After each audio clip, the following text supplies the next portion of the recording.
On va prendre le mouvement du passeur, hein, c'est-à-dire le passeur, qu'est-ce que c'est?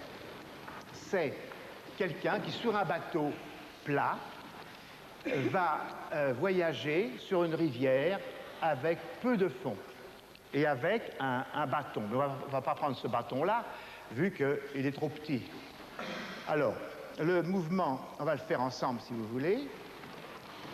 Je vais prendre mon bâton, je le prends, je vais l'envoyer dans l'eau, alors je suis en appel là, je l'envoie, l'oblique arrive, je vais pousser de l'épaule et repousser, bras tendu, jusqu'au moment où les épaules vont s'en aller et je reprends mon bâton. C'est pour dire que dans cette structure que vous avez faite, voyagent des sentiments. Alors c'est là qu'on va quitter le geste d'action du passeur pour se servir des attitudes comme un langage d'expression. Mais mes attitudes vont dire des choses.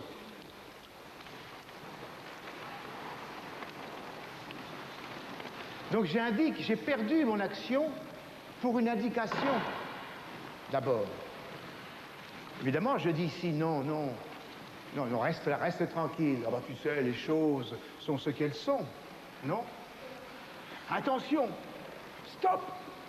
On doit voir l'expression d'un drame. Si la parole vient, elle vient aider. Elle sort de l'action. Attends.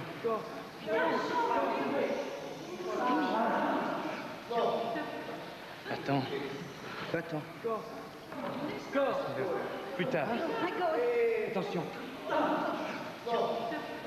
Alors, on va prendre ce passeur-là et on va le faire en petit, le petit passeur. Alors, on diminue l'espace du jeu. Alors, ça devient très japonisant, maniéré presque. Je prends ma petite pêche,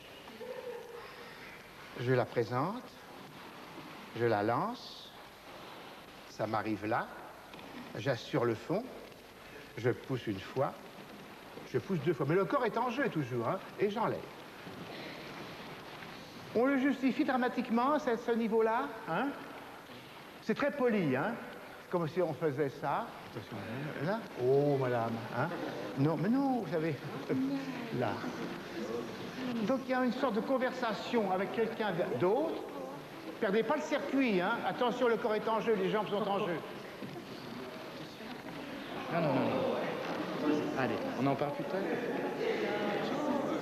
Souvent, on a mis le mouvement à part. On fait du mouvement, on fait de la gymnastique, et puis on fait à côté autre chose. Tandis que le mouvement, pour nous, c'est à la base de tout. Alors cette relation avec le mouvement, elle est complètement présente dans tout ce que nous faisons. Donc c'est le corps qui est le premier témoin du jeu et de la création, par son mouvement même.